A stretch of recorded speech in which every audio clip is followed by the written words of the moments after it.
Just the very girl I want.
shores have come, to the nature's shores have come.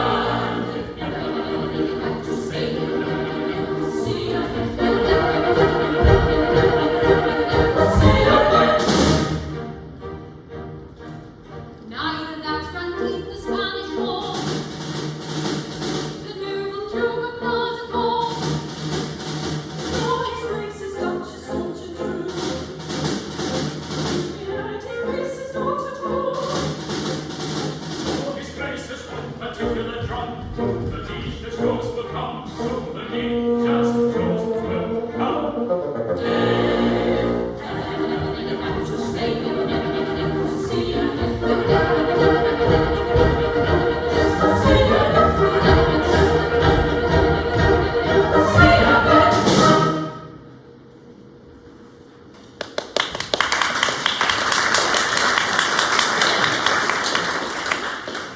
At last we have arrived at our destination. This is the Ducal Palace, and it is here that the Grand Inquisitor resides.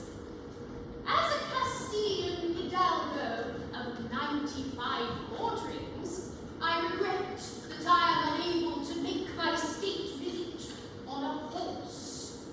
As a Castilian hidalgo of that description, I should have preferred to ride through the streets of Venice, returning, I presume, to an unusually wet season. The streets are in such a condition that equestrian exercise is impracticable. No matter. Where is our suite? Your Grace, I am here. Why do you not do yourself the honour to kneel when you address his grace? My love, it is so small a matter.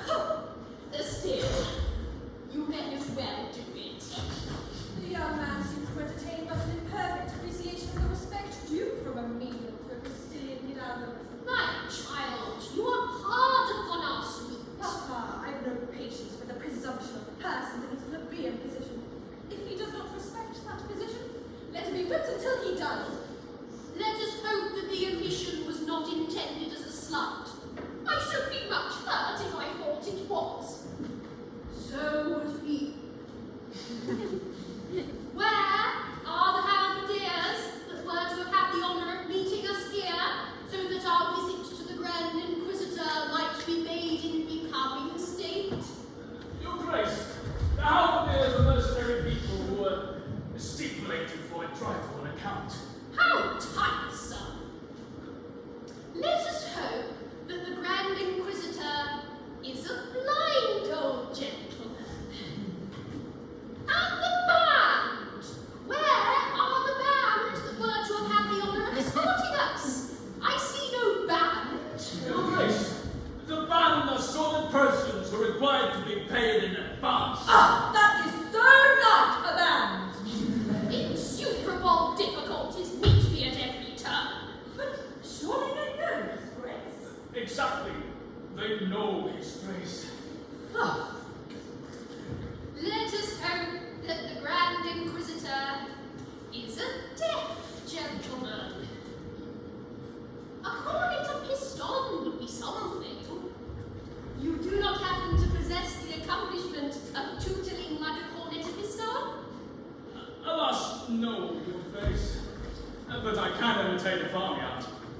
oh, goodness. I don't see how that could help us. I don't see how we could bring it in. It would not help us in the least. We are not to pass the graces come to market dolls. My love, our sweet feelings.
the infant son of the King of Baratel. Was I consulted? That is the most apart. Consider his extreme youth and forgive him. Shortly after the ceremony, that misguided monarch abandoned the creed of his forefathers and became a Wesleyan Methodist, the most bigoted and persecuting type. The Grand Inquisitor, determined that the innovation should not be perpetuated in Barataria, caused your smiling and unconscious husband to be stolen and conveyed to Venice. A fortnight since, the Methodist monarch and all his Wesleyan court were killed in an insurrection. And we are here to ascertain the whereabouts of your husband and to hail you, our daughter, as Her Majesty, the reigning Queen of Barataria. Your Majesty. It is at times such as these that one feels how necessary it is to travel with a full band. I, the Queen of Barataria. But I've nothing to wear. We are practically penniless. That thought has not escaped me, although I am unhappily in straitened circumstances at present. My social influence is something enormous, and the company to be called the Duke of Plaza Toro Limited is in formation to work me. An influential directorate has been secured, and I will of course join the board after allotment. Am I to understand that the Queen of Barataria may be called upon at any time to witness her honours sign the process of liquidation? The speculation is not exempt from natural right. If your father should stop, it will, of course, be necessary to wind him up. But it's so undignified. It's so degrading. The brandy of Spain turned into a public company. Such a thing was never heard of. My child, the Duke of Plaza Toro does not follow fashions. He leads them. He always leads everybody. When he was in the army, he led his regiment. He occasionally led them into action. He invariably led them out of it.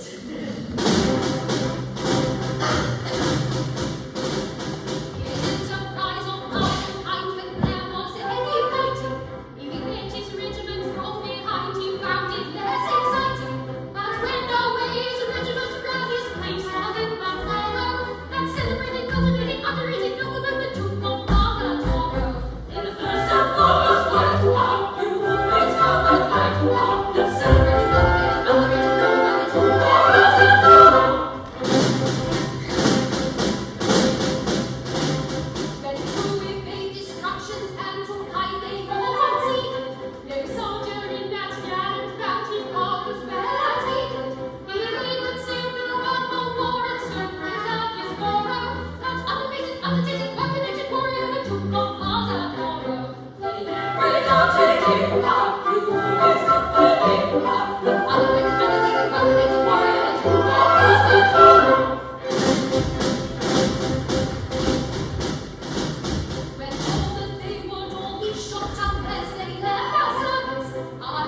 embraced you for the last time. Casilda!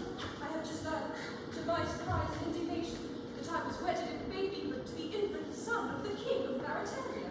The son of the king of Barataria. The child who was stolen in infancy by the Inquisition. The same. But of course, you know his story. Know his story. Why, I have often told you that my mother was the nurse to whose charge he was entrusted. True, I had forgotten. Well, he has been discovered, and my father has brought me here to claim his hand. But you would not recognize this marriage. It took place when you were too young to understand its import. Nay, Louise, respect my principles and cease to torture me with vain entreaties. Henceforth, my life is another's. But stay. The present and the future, they are another's. But the past that at least is our own, and none can take it from us. As we may revel in our house, let us revel in that. I don't think I grasp your meaning. Yet it is logical enough. You say you cease to love me. I say I may not love you. Ah, but you do not say you did not love me. I loved you with a frenzy that words are powerless to express, and that but 10 brief minutes since. My own, that is 10 minutes since my own, my lately beloved, my recently adored. Tell me that, say, until a quarter of an hour ago, I was all in all to thee. I see your idea. It's ingenious. Don't do that. There can be no harm in reveling in the past. None whatever. But an embrace cannot be taken to act retrospectively. Perhaps not. Casilda, you are to me as the sun is to the earth. And now I love, so full of life, is but a silent, solemn memory. Must it be so, Casilda? Louise, it must be so.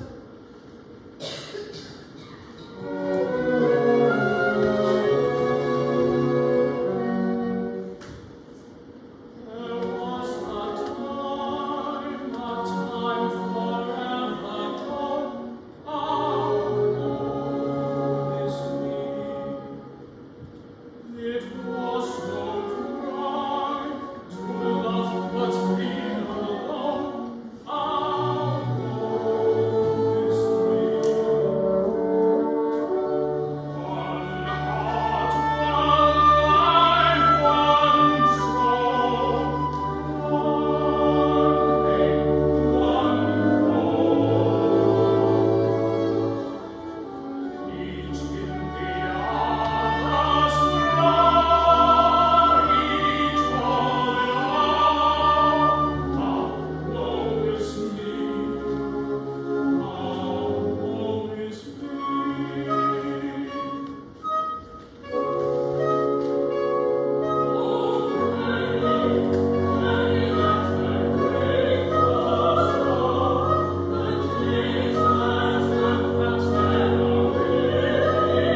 distinction, who so thoughtfully abstracted your infant husband and conveyed him to Venice.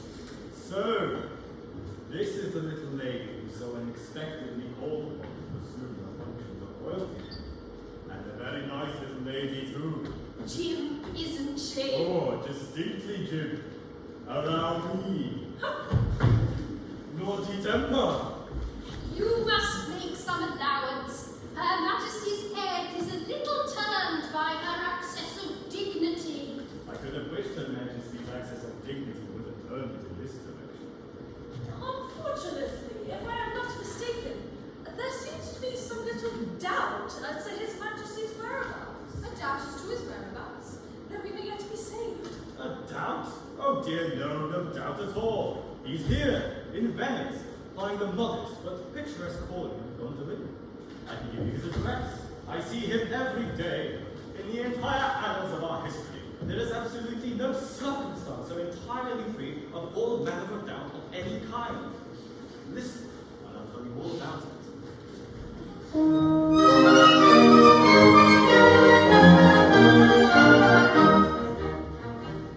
I saw the prince and I brought him here and left him gaily prattling with a highly respectable gondolier who promised the royal babe to rear and teach him the trade of a time on year with his own love and prattling. Although the babes were strong and sound, considered mortals clever, of that there is no doubt, no probable cause or shadow of doubt, impossible doubt whatever. Impossible doubt whatever. But owing I'm much disposed to fear his terrible taste for tippling, that highly respectable gondolier could never declare with a mind sincere which of the two was his offspring dear, and which the royal sweetling, which was which he could never make out, despite his best endeavor. Of that there is no doubt, no probable cause or shadow of doubt, impossible doubt whatever. Impossible doubt whatever. Time sped, and when at the end of the year I saw that instant cherished, that highly respectable gondolier was lying a corpse in his humble grave, I dropped a grand inquisitor's tear. That gondolier had perished, that taste for drink combined with doubt and doubled up forever. Of that there is no doubt, no doubt, no probable cause or shadow of doubt, impossible doubt whatever. Impossible doubt whatever. The children call it his whole career, this statement can't be parried. Of a highly respectable gondolier, well, one of the two will soon be here. But which of the two it is not quite clear is the royal prince you married. So in and out and round about, and you'll discover never a tale so free from every doubt, or probable cause or shadow of doubt, or possible doubt whatever. A tale so free from every doubt, or probable cause or shadow of doubt, or possible doubt whatever.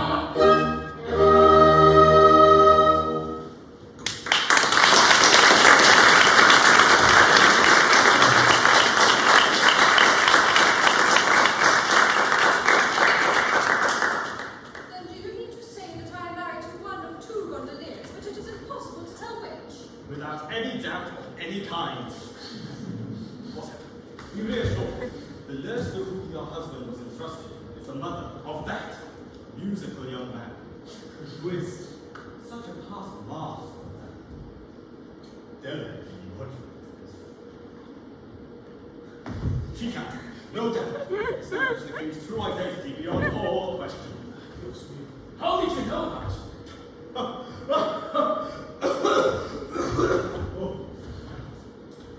My young friend, a grand inquisitor is always up to date. His mother is at present the wife of a highly respected and old-established Briton, who carries out an extensive practice in the mountains around Portugal. Accompanied by two of my emissaries, he will set off at once for his mother's address. She will return with them, and should she find any difficulty in making up her mind, the persuasive influence of the torture chamber will jog her memory. But bless my heart, consider my position. I am the wife of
What a delightful institution marriage is, eh? Why have we wasted all this time? Why didn't we get married 10 years ago? Because you couldn't find anybody nice enough. Because you were waiting for us. I suppose that was the reason. We were waiting for you without even knowing it. Good evening! If this gentleman is an undertaker, it's a bad omen. Ceremony of some sort going on? He is an undertaker. A little unimportant family gathering. Nothing in your line.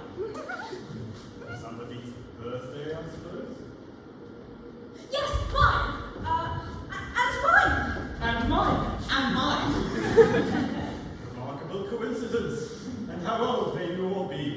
It's a rude question, but about 10 minutes. Remarkably fine, children. But surely you're jesting. Oh, by which you mean to say we were married about 10 minutes since. Married? You don't mean to say you're married? Oh, yes. We are married. What? Both of you? All four of us. Bless my heart. How extremely awkward. You don't mind, I suppose. You weren't thinking of yourself for one of us, were you? Oh, he was just saying, look at him, he's heartbroken. Now, we don't want anything in your line today, and if your curiosity's satisfied, well, you can go. You mustn't call me your man. It's a liberty.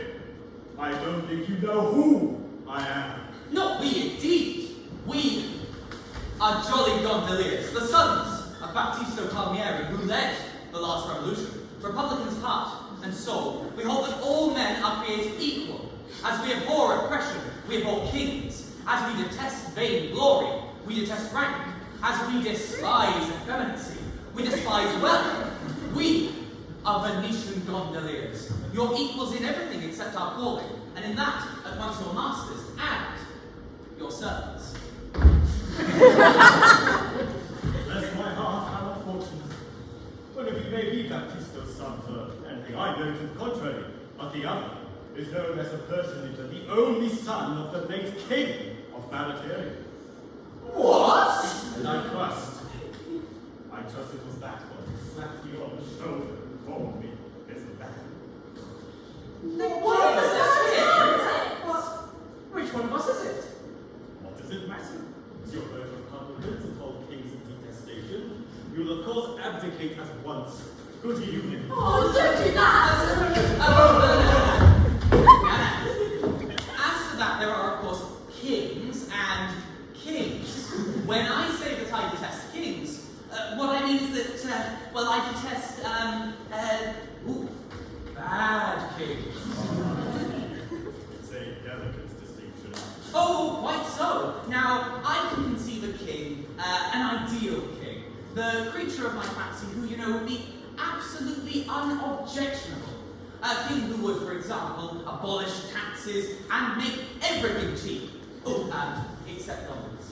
And provide a great many free entertainments to the gondoliers. And set off fireworks on the Grand Canal and engage all the gondolas for the occasion. And scramble money on the Rialto among the gondoliers. Such a king would be a blessing to his people. And, well, if I were a king, that is the sort of king that I guess I'd be. So would I. I'm glad to find your objections are not Oh, they're not insuperable. No, they're not insuperable. Besides, we're open to conviction. Yes, they are open for conviction, and yes, they have often been convicted. Our views may have been hastily formed on insufficient grounds. They may have been crude, ill-digested, erroneous. You know, I have a very poor opinion of the politician who is not open to conviction. Oh, he's a fine fellow. Yes, that's the sort of politician for my money. Oh. Then we'll consider the matter settled. Now, as the country country is in a state of insurrection. It is absolutely necessary that you assume the reins of government at once. And, until it is ascertained which of you is to be king, I have arranged that it will reign jointly, so that no question may arise hereafter as to the validity of any of your opinions. What? As one individual? As one individual. Like this. Something like that. And what about our mates? Can we take them and give them jobs in the court? No, undoubtedly, that's always done. So, Oh, well, go and get something. It's just one head. No, that won't do. That won't do at all. Ladies are not admitted. Not admitted. Well, not at present. Afterwards, perhaps, we'll see. wait, you don't mean to say you're going to separate us from our wives? Oh, it's very awkward. Only for a short time, a few months. After all, what is a few months? But we've only been married half an hour.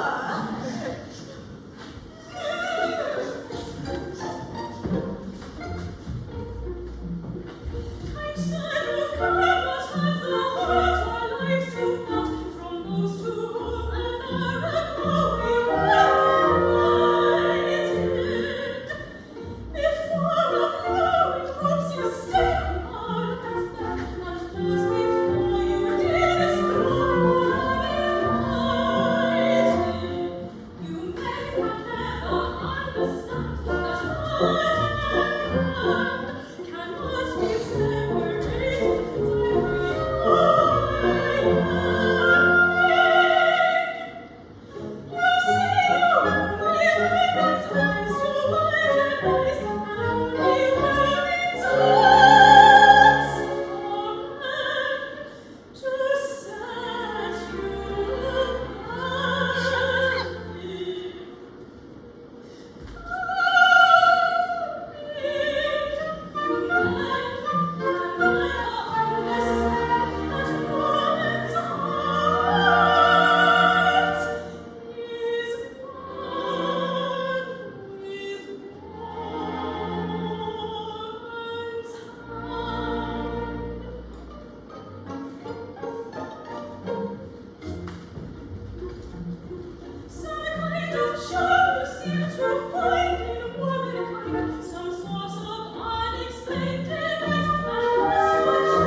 much as she wants to eat. Oh, tis a fine thing I mean to be a little royal. No other half of there, I mean no other half of there.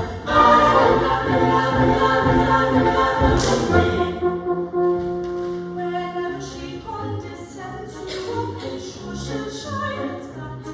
With a haughty stare and her nose in the air like a well-worn aristocrat. At any high society talk, she'll bear away the bell. With ha-ha when you whoop, and ha-ha when you whoop. At her trust I see you well. Oh, tis a fine thing I mean to be a little royal. No other half of there, I mean no other half of there. And noble lords will scrape and bow and double themselves in two, and open their eyes in blank surprise at whatever she likes to do. And everybody will roundly vow she's fair as stars in May, and say, "Oh, clever!" And whatsoever she condescends to say, "Oh, 'tis the funniest thing I mean to be a regular royalty." No other half of there, I mean no other half of there. Oh, 'tis the funniest thing I mean to be a regular royalty. No eyes are regular royalty.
This form of government we find the whole idea of its kind.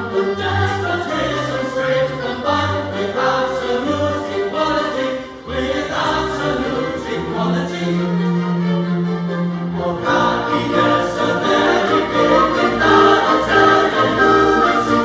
A monarchy that's celebrating Republican equality, Republican equality. To kings of undue pride, bereft who act in public unity, whom you can order right and left with absolute impunity, who put their subjects at their ease by doing all they can to please. And most of all, my marriage is every opportunity. And most of all, my marriage is every opportunity. Oh, we are to opportunity. Oh, we are to opportunity. Of happiness a very big thing that I'll tell you may see. A monarchy that's celebrating Republican equality,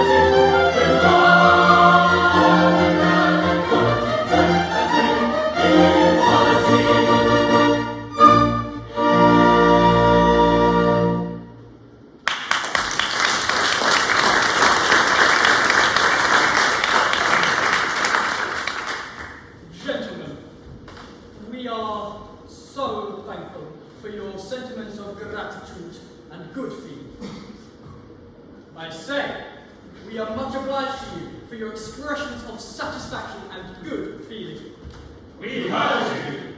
We are delighted to fall within sentiments so charmingly expressed. That's all right. At the same time, there is just one little grievance which we should like to ventilate. What?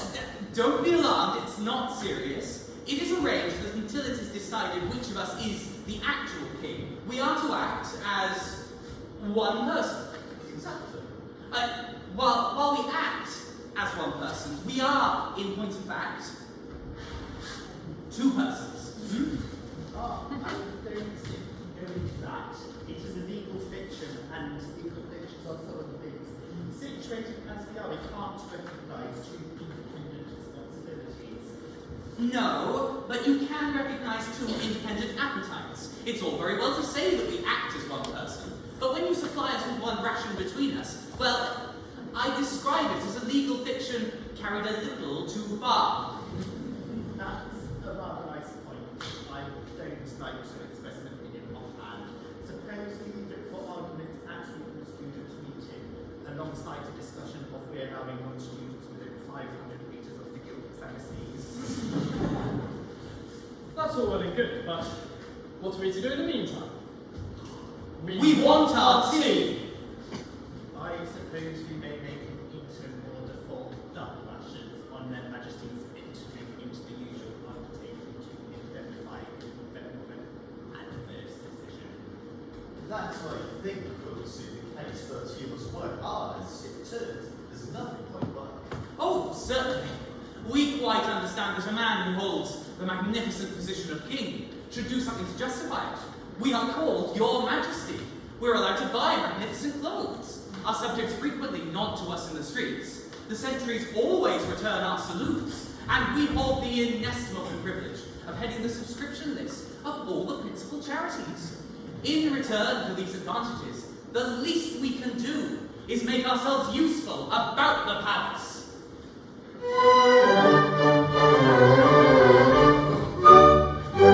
Rising early in the morning, we proceed to light the fire.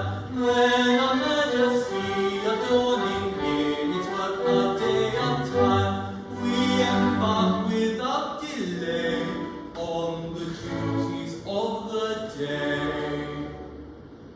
First we polish off some batches of political dispatches and foreign politicians circumvent.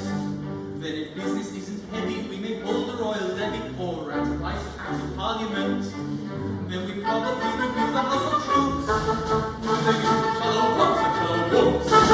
Or receive a ceremonial estate. An interesting piece of potentate. After that, Lieutenant Randy got the dress up like Fanny was a royal illustrator. He was a touchy old man. Writes letters into writing on our private secretary. He's shaky and discouraged, so we got him when we can. Then in view of Franklin's dinner, we go down and order dinner. Then we polish the regalia and the coronation plate. Spend an hour debating all our gentlemen in waiting. Then we run on little errands for the ministers of state. Oh, philosophers may sing all the troubles of the king, yet the duties are delightful and the privilege is great. And the privilege of pleasure that we treasure beyond measure. So run on little errands for the ministers of state. Oh, philosophers may sing all the troubles of the king, yet the duties are delightful and the privilege is great. And the privilege of pleasure that we treasure beyond measure is to run on little errands for the ministers of state. After lunch, making merry on a bargain glass of sherry, if we've nothing in particular to do, we may make a proclamation or receive a deputation, then we possibly create a hero. Then we help a fellow creature on his farm, to the guns or the pistol or the farm, or we dress and all the lovelies every stage, to a festival, a function, or a thing, then we go and stand a sentry at the palace private inn, watching with a marching to the up and down to the roof, while the warrior on duty goes in search of beer and booty, which generally happens that he has the fun to go. He relieves us if he's able, just in time to lay the table, then we dine and serve the coffee, and at 1:30 with a pleasure that's infected, we retire to our attic with a gratifying feeling that our duty has been done. Oh, philosophers may sing of the troubles of a king, but of pleasures there are many, and of worries there are none. And the culminating pleasure that we treasure beyond measure is the gratifying feeling that our duty has been done. Oh, philosophers may sing of the troubles of a king, but of pleasures there are many, and of worries there are none. And the culminating pleasure that we treasure beyond measure is the gratifying feeling that our duty has been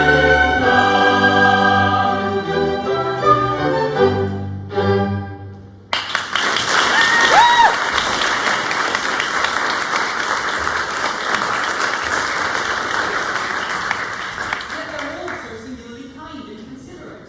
You never find any of them wanting to do this, or wanting to do that, or saying, it's my turn now. No, they let us have all the fun ourselves, and never seem to grudge it. No, it's rather selfless of them. There's only one thing we could want to make this thoroughly comfortable. And that is? Those dear little wives we left behind us 3 months ago. Yes, it is dull without female society. We can do without everything else, but we can't do without that. Yes, and if you have that in perfection, you have everything. There is only one recipe for perfect happiness.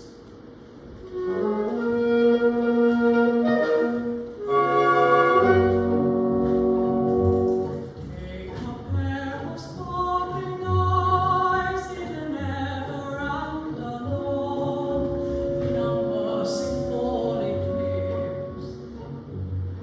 Do not heed them all surprise, having passed the room before. Take a pair of rosy lips. Take a figure trimly crowned, such as admiration weds. Be particular in this. Take a tender little hand, with dainty fingerets. Press, in parentheses.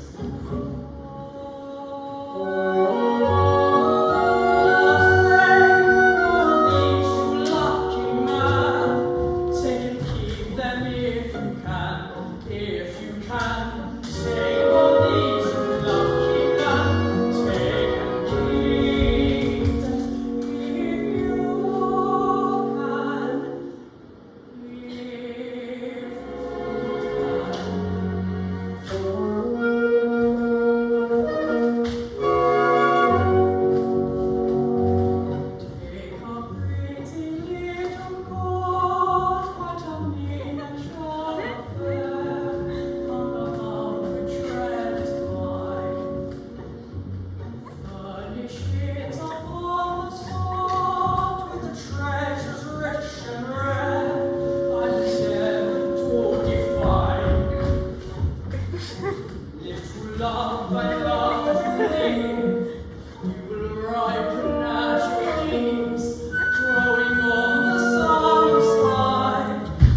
of our honeymoon.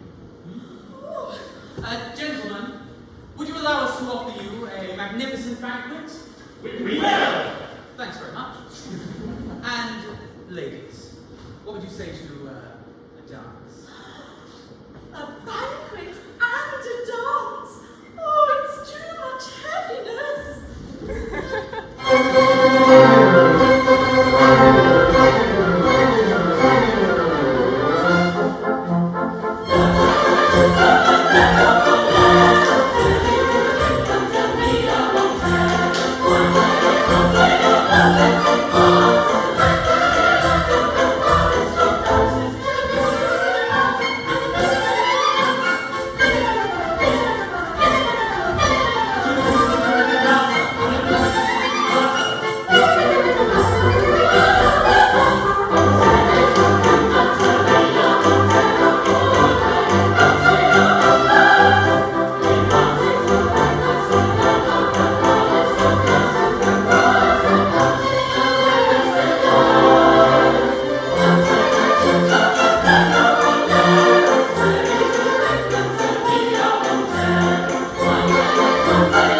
Good evening.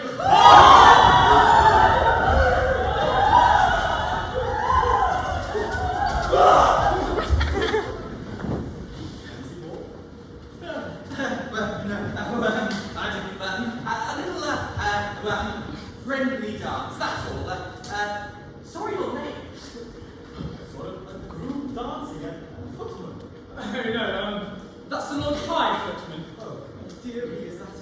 Oh, it is. A little viola boy. That's the Lord High Viola Boy. Surely the servants' hall is the place that these things be. No. We have appropriated the servants' hall. It's the royal apartment and accessible only via tickets from the Lord Chamberlain's office. Yes, we really must have a place for the all right. I'm afraid I'm not quite equal to the intellectual pressure of this conversation.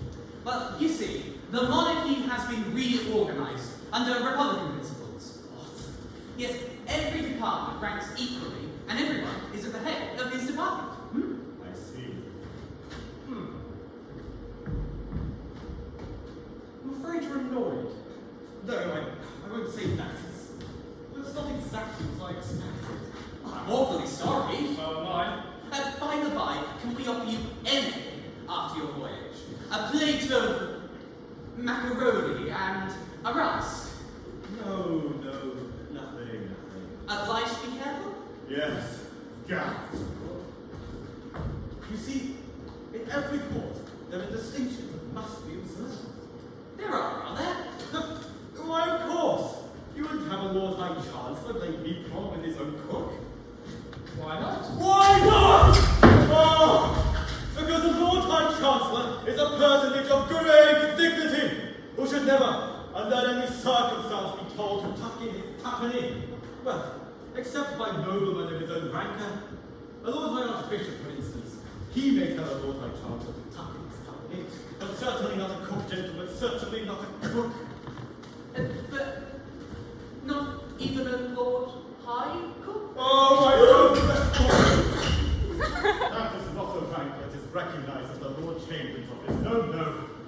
do? I'll give you an instance in which the experiment was tried.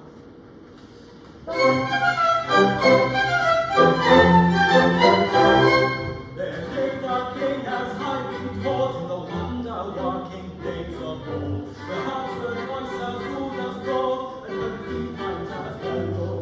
Who did the triumphing season, his party from others, for all the earning jubilees, and every wretched fellow, when he had vanished, why his wicked made him very sad. And some had done it for as he must be content with tawdry. With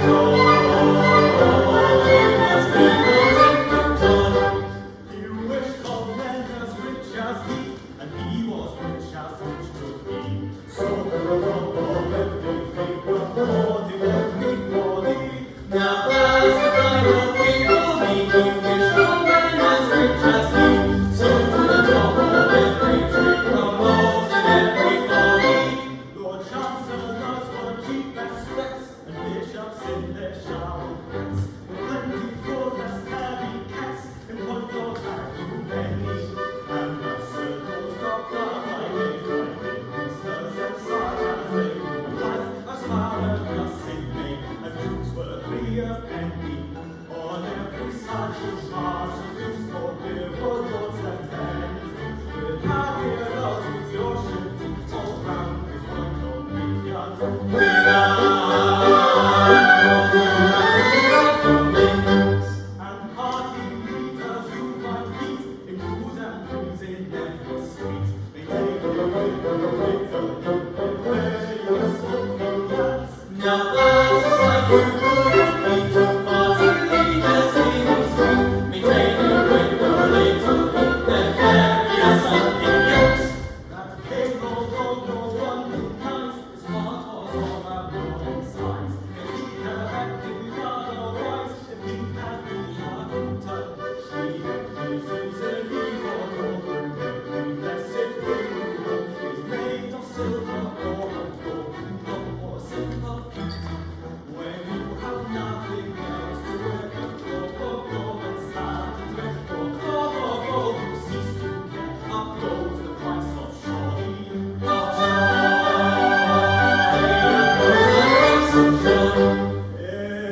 In short, whoever you may be, to this conclusion you'll agree.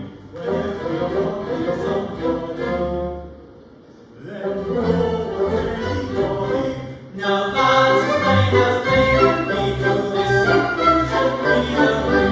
When everyone is somebody, then no one's anybody.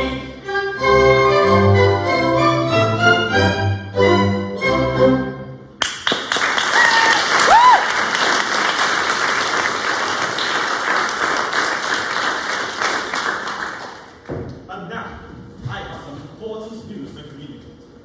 His Grace, the Duke of Placatoro, Her Grace the Duchess, their beautiful daughter Casilda. I said, their beautiful daughter Casilda Yeah, we heard you. have arrived at Barataria and may be here at any moment. We're the kings of Barataria. The Duke and Duchess are nothing to us. Oh! But the daughter, the beautiful daughter, oh! You're a lucky dog, the one of you. You know, I think you're a very incomprehensible gentleman. Not a bit. I'll explain. Many years ago, when you, well, whichever you are, were a baby, you, well, whichever you are, were married to a little girl who was grown up to be the most beautiful young lady in Spain. That young lady will be here to claim you, well, whichever you are, in half an hour. And I congratulate that one, or whichever it is, with all my heart. Married? What a baby. But we were married 3 months ago. One of you, only one. The other, well, whichever it is an unintentional bigamy. Well, on my word! Who are these young people? We, as a matter of fact, are their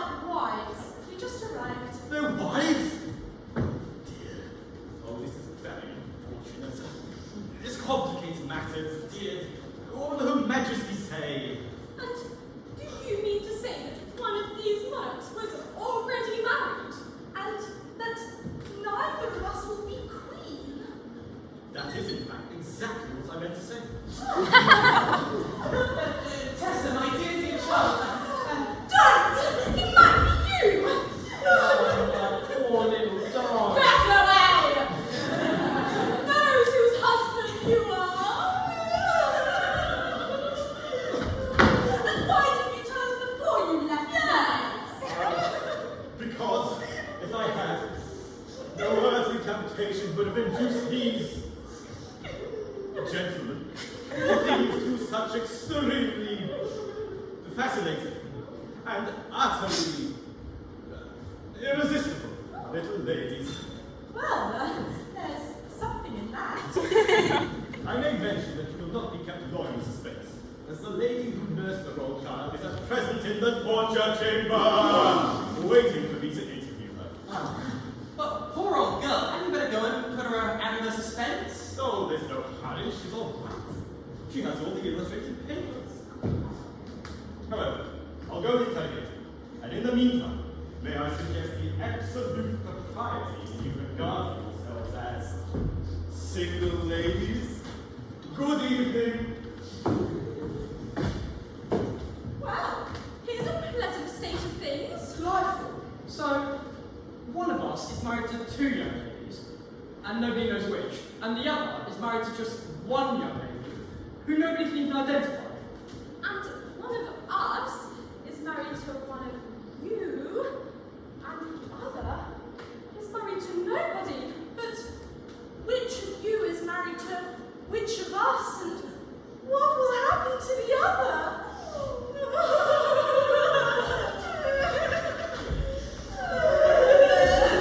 Well, you see, it's quite simple. Observe. 2 husbands have managed to acquire 3 wives. 3 wives. 2 husbands.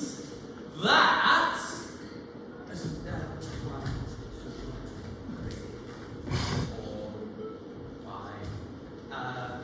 4, 5. Yes. That's 3/4 of a husband to each wife. It's 2 Oh, Mount Vesuvius, here we are in arithmetic. My good sir, one can't marry a vulgar fraction. You don't call me a vulgar. We're getting rather mixed. The situation's entangled. Let's try and clear it out.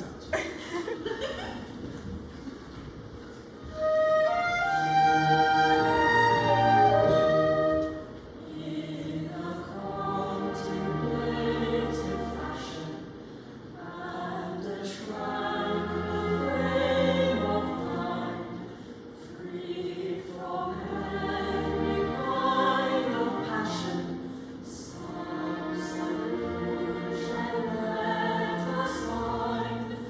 Let us cross the situation, solve the complicated plot. Quiet, calm deliberation disentangles every knot. I no doubt Giuseppe read it, that's of course a slice of luck. It's covered underhead, still distinctly he's a duck. I have picked him to Cupid, Margot, Mary, that is clear. He's particularly stupid, still distinctly he's a dear. In that I was fated, I can prove it in a trust. Though her charms are overrated, still I know she's rather not. I to Tessa willy-nilly, all at once a victim fell. She is what is called a silly, till she answers pretty well. She's a silly, still she answers pretty well. Now when we were pretty babies, someone married us, that's clear. And if I can catch her whole picture, it's culture, etc., really clear. That young lady married to receive her contribute. If I were take her, I warrant her able to shake in her aristocrat. Should she marry it, what a sweat,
So we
the young lady one of us married, hmm?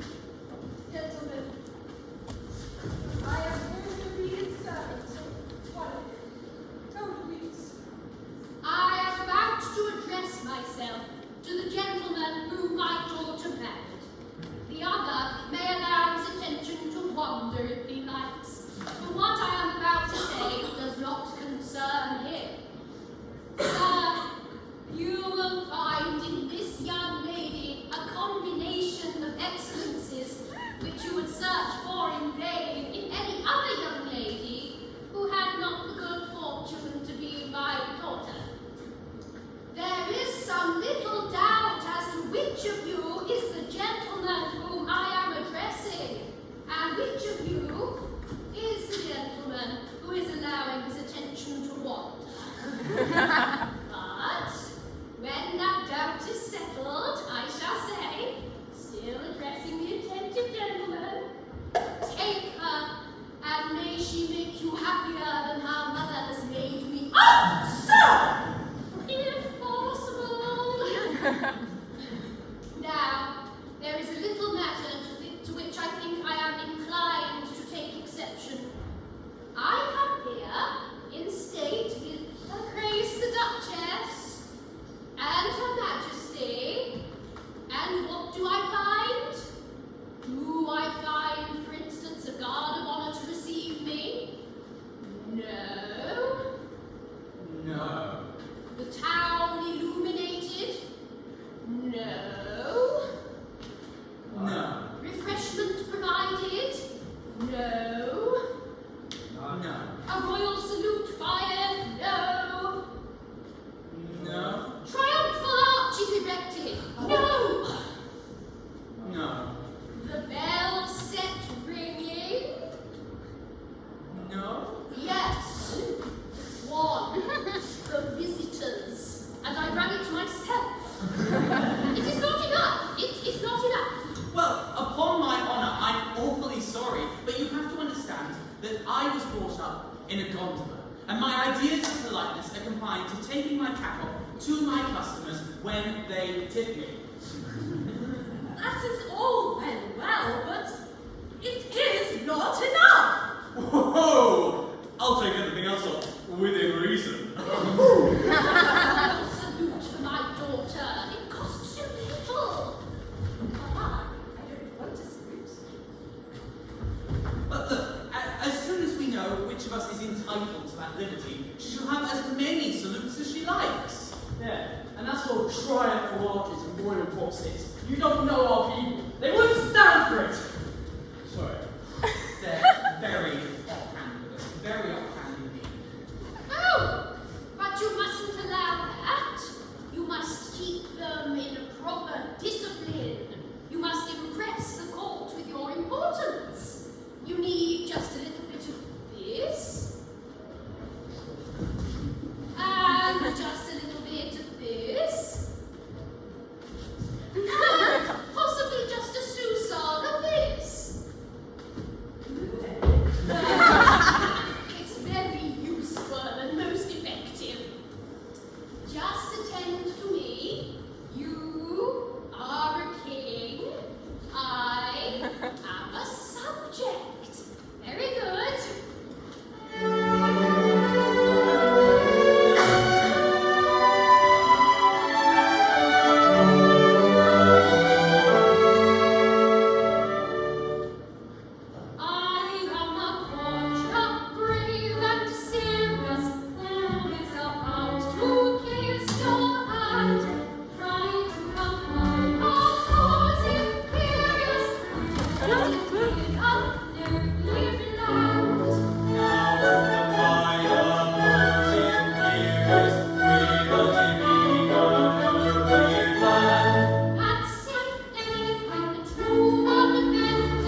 I mean, that's like we. Well, of course, that is to say, like several of Gentlemen, I am bound to listen to you. But it is right to tell you that. But knowing I was married in babyhood, I am overhead and he is in love with somebody else. Well, our case, exactly. We are overhead and ears in love with somebody else. In point of fact, well, it's our wives. Your wives? Then you are married? Oh, it isn't our fault. We knew nothing about it. We are sisters in misfortune.